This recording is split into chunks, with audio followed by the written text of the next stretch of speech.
تطیع المکذبین، اللہ نے کہا جو آخرت کا انکار کرنے والے لوگ ہیں یہ دنیا پرست ہوتے ہیں، ان کو فالو مت کرو، یہ تو دنیا بھی گئی آخرت بھی گئی. ودوا لو تدہنوا فیدہنون، یہ آپ کو دین سے دور کریں گے.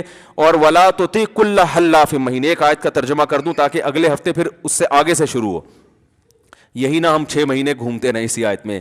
ولا تطیع کل حلاف مہین، اے نبی زیادہ قسمیں اٹھانے والے اور اخلاقی لحاظ سے جو پست آدمی ہوتا ہے اس کو بھی فالو مت کریں. اب یہاں اللہ نے ان لوگوں کی کچھ صفات بیان کی ہیں جو معاشرے میں قابل تقلید نہیں ہوتے، تو وہ میں جلدی سے ان کی صفات کو ہائی لائٹ کر دیتا ہوں.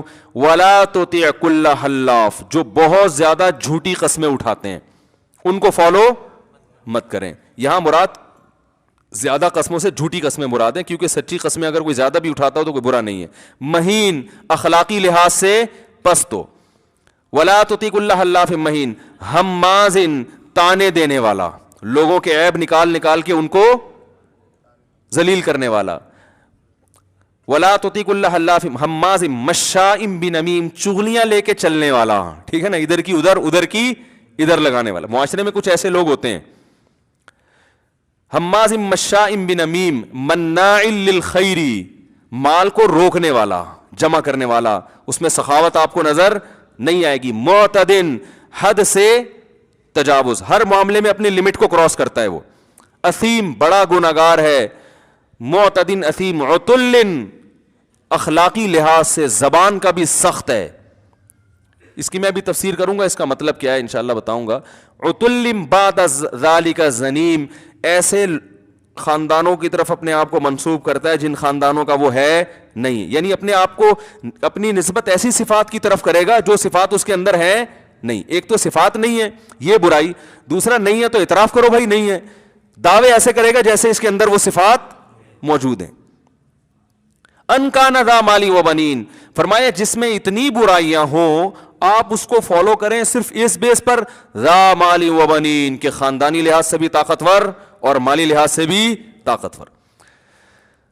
اس کی تفسیر انشاءاللہ میں اگلے ہفتے بیان کروں گا اس آیت کا مفہوم کیا ہے. لیکن اس آیت کا جو خلاصہ ہے وہ یہ ہے کہ آج اس آیت سے پتہ چلتا ہے کہ آج ہم کسی کو فالو کرنے میں اس کی اچھی صفات کو نہیں دیکھتے، صرف اس کی دولت اور اس کی جاہ اور اثر کو دیکھتے ہیں. دنیا اسی پہ چل رہی ہے، سمجھ رہے ہیں؟ بچہ جب دیکھتا ہے کہ کسی کو ٹھاٹ بھاٹ میں، بچہ کہتا ہے کاش میں بھی ایسا ہوتا ہے نا. ماں باپ جب کسی کو دیکھتے ہیں بڑی ٹھاٹ بھاٹ ہے بھائی، بڑی عزت ہو رہی ہے، تو ماں باپ چاہتے ہیں کاش میرا بچہ بھی ایسا بن جائے. کسی کے پاس پیسہ نہیں ہے، اخلاق بہت اچھے ہیں، نہ کبھی جھوٹی قسم اٹھائی اس نے، نہ کبھی ایسی صفات کا دعویٰ کیا جو اس کے اندر موجود نہیں ہے، نہ لوگوں میں لگائی بجھائی کر کے ان کو لڑانے کی کوشش کرتا ہے، لیکن غریب ہے، تو ماں باپ چاہتے ہیں کاش میرا بچہ بھی اتنا نیک بن جائے. ہے ماں باپ کہتے ہیں نہیں بھائی غریب نہیں ہونا چاہیے، چور ہو، ڈاکو ہو، اسمگلر ہو، کچھ بھی ہو، لیکن اپنا کھاتا ہو. اس کو بھی لوگ اپنا کھانا سمجھتے ہیں. کسی سے مانگ کے چھین کے کھا لیتا ہو، مانگ کے نہ کھاتا ہو. تو قرآن کی عادت پتہ ہے کیا ہے؟ قرآن کی عادت یہ ہے کہ جب اچھے لوگوں کی اچھائی بیان کرتا ہے نا تو مثال میں ان لوگوں کو پیش کرتا ہے جو معاشرے کے اچھے ترین لوگ ہیں، اور جب برے لوگوں کو ہائی لائٹ کرتا ہے تو جو برے ترین لوگ ہیں نا یہ قرآن کی ایک مزاج ہے. جیسے قرآن میں جنتیوں کی جو صفت ہے نا، اگر آپ وہ پڑھو گے تو آپ کو لگے گا ہم میں سے کوئی بھی جنت میں نہیں جائے گا، کیونکہ اللہ جب جنتیوں کی صفات بیان کرتا ہے تو پھر خاندانی قسم کے جنتی بیان کرتا ہے اللہ تعالیٰ. یہ ہر ایک کے کلام کو اس متکلم کے مزاج سے سمجھا جاتا ہے نا، بھائی اس کی عادت ہے یہ. دیکھو بعض علاقوں میں جاؤ نا، بات بات پہ گالی دیتے ہیں وہ، آپ کو لگے گا یار پتہ نہیں میں نے کیا بگاڑا ہے، وہ کہیں گے یہ تو ہمارے یہاں فیشن ہے، تو محبت میں گالی دیتے ہیں ہم لوگ. تو ان کا مزاج آپ کی سمجھ میں آ جاتا ہے کہ یار ان کے ہاں گالی بری چیز نہیں ہے. لکھنؤ والا آپ جناب سے بات جب تک نہ کرے، وہ اگر تھوڑا سا کھاؤ بھی بول دے گا نا تو وہ سمجھیں گے گالی دے دی ہے اس نے. کھائیے بولتے ہیں بھائی، کھاؤ ہوا تھوڑی ہوتا ہے کچھ.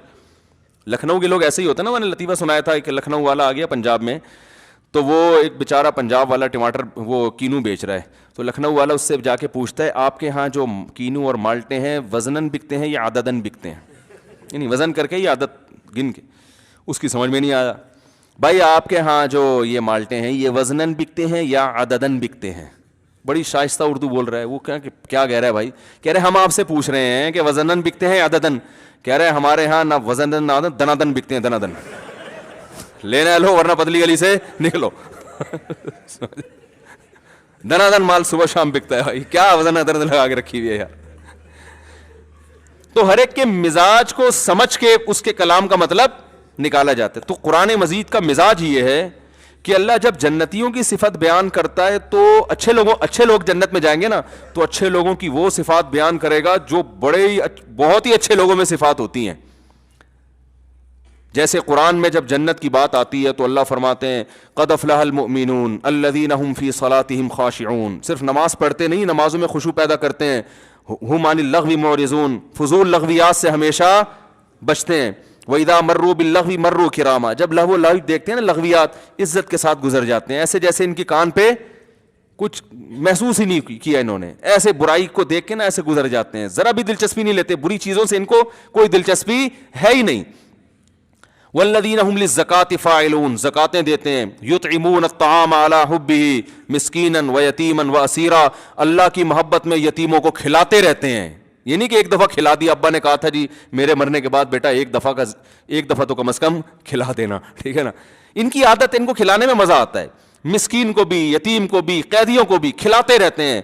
انما نطعمکم لوجہ اللہ، اور کھلانے میں اخلاص ان کا اتنا ہے، اخلاص ایسا ہے کہ جب کھلا رہے ہوتے ہیں ان کو ڈر ہوتا ہے کہ یہ غریب شکریہ ادا کر کے ثواب ضائع نہ کر دے، کیونکہ شکریہ بھی ایک قسم کا بدلہ ہے نا. تو کہتے ہیں کہ انما نطعمکم لوجہ اللہ، دیکھو ہم تمہارے فائدے کے لیے نہیں کھلا رہے، ہم تو اللہ کو خوش کرنے کے لیے کھلا رہے ہیں. لا نرید منکم جزاء ولا شکورا، ہمیں اس کا بدلہ نہیں چاہیے، شکریہ بھی نہیں چاہیے، تھینک یو نہیں بولنا، صحیح ہے نا. احسان نہیں کر رہے، اللہ کا دیا ہوا تم پہ کھلا رہے ہیں. پھر غریب پوچھتا ہے بھائی اتنا ہم پر احسان کیوں کر رہے ہو؟ بھائی وہ اس لیے کر رہے ہیں کہ آج تم ٹینشن میں ہو، ہم تمہاری ٹینشن دور کر رہے ہیں، کل میدان حشر میں ہم ٹینشن میں ہو سکتے ہیں، تو ہم اللہ کو تمہارا حوالہ دے سکتے ہیں. ویتیما واسیرا، اللہ کی محبت میں یتیموں کو کھلاتے رہتے ہیں. یہ نہیں کہ ایک دفعہ کھلا دیا، ابا نے کہا تھا جی میرے مرنے کے بعد بیٹا ایک دفعہ تو کم از کم کھلا دینا، ٹھیک ہے نا. ان کی عادت، ان کو کھلانے میں مزہ آتا ہے. مسکین کو بھی، یتیم کو بھی، قیدیوں کو بھی کھلاتے رہتے ہیں. انما نطعمکم لوجہ اللہ، اور کھلانے میں اخلاص ان کا اتنا ہے، اخلاص ایسا ہے کہ جب کھلا رہے ہوتے ہیں ان کو ڈر ہوتا ہے کہ یہ غریب شکریہ ادا کر کے ثواب ضائع نہ کر دے، کیونکہ شکریہ بھی ایک قسم کا بدلہ ہے نا. تو کہتے ہیں کہ انما نطعمکم لوجہ اللہ، دیکھو ہم تمہارے فائدے کے لیے نہیں کھلا رہے، ہم تو اللہ کو خوش کرنے کے لیے کھلا رہے ہیں. لا نرید منکم جزاء ولا شکورا، ہمیں اس کا بدلہ نہیں چاہیے، شکریہ بھی نہیں چاہیے، تھینک یو نہیں بولنا، صحیح ہے نا. احسان نہیں کر رہے، اللہ کا دیا ہوا تم پہ کھلا رہے ہیں.